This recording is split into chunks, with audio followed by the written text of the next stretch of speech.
Good afternoon, St. Mary's, Nascaloosa. I hope you're doing super well. So we're going to do the King of Hearts drawing in a few seconds.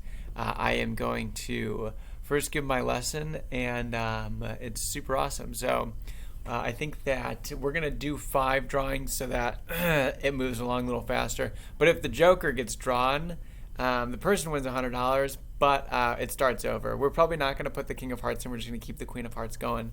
Yeah, we will see what happens. So that is what's on the agenda there. I did want to maybe start off.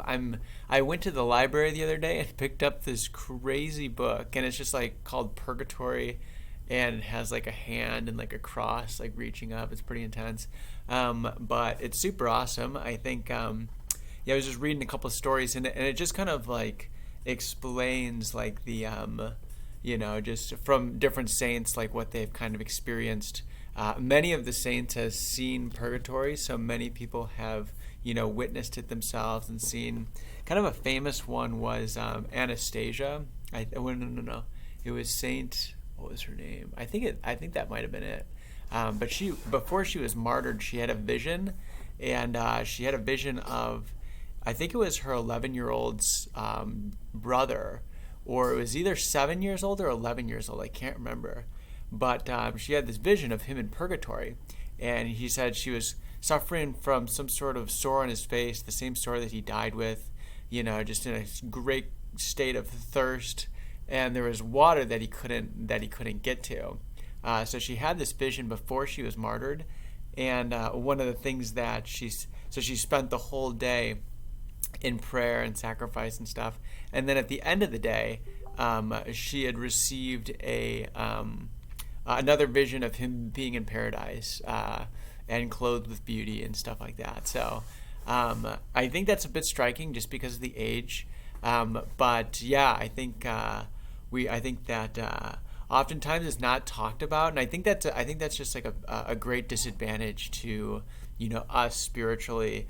If you're looking for motivation to grow, and to really take advantage of, all the opportunities that we have to help the holy souls in purgatory.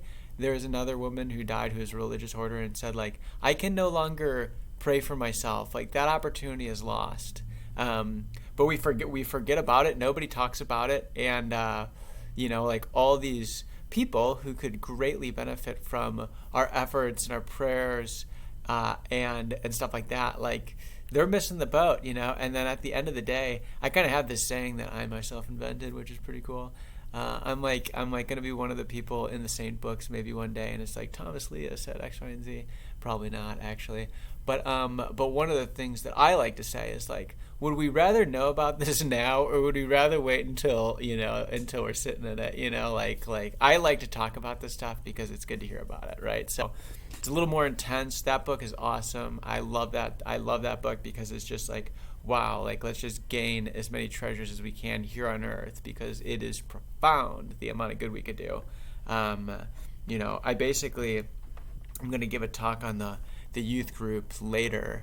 A lot of people, in that age, what am I going to do with my life? What am I called to do? And we really, like, no matter what we do, we should just choose to change the world. I mean, we should choose to change eternity, especially. We could do a lot of good in this world, but like, let's do a lot of good in the next. I mean, anybody is capable of offering a rosary. Anybody is capable of doing these prayers, and it's like these are not like great expectations. People look at these as huge burdens. They're just like, it's as easy as it can possibly get. You sit down and you meditate, like on these mysteries of Jesus. So yeah, I encourage you to do the rosary and not stop until we die, because the treasures will be tremendous. Okay, that's too much for Tom.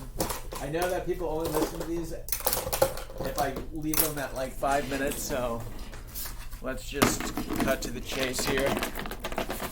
So I'm just gonna pick a couple here. I'll do one at a time. I won't look again. Whoops. Okay, whoever that was. So the first person is Jerry Lynn. Bars. The next one is, I actually, the signature was a little hard to read. Number is 641-660 4406. Shirley something Delaney. Next one is Ron Matrison. Let's see here. The next one is Kevin Tack. And the last one is Sheely Denley. Awesome. So I will call you guys in that order. And yeah, good job. And then we'll keep playing again this next week. So, all right, God bless you. Say a prayer for Tom Leah. Awesome. Thank you.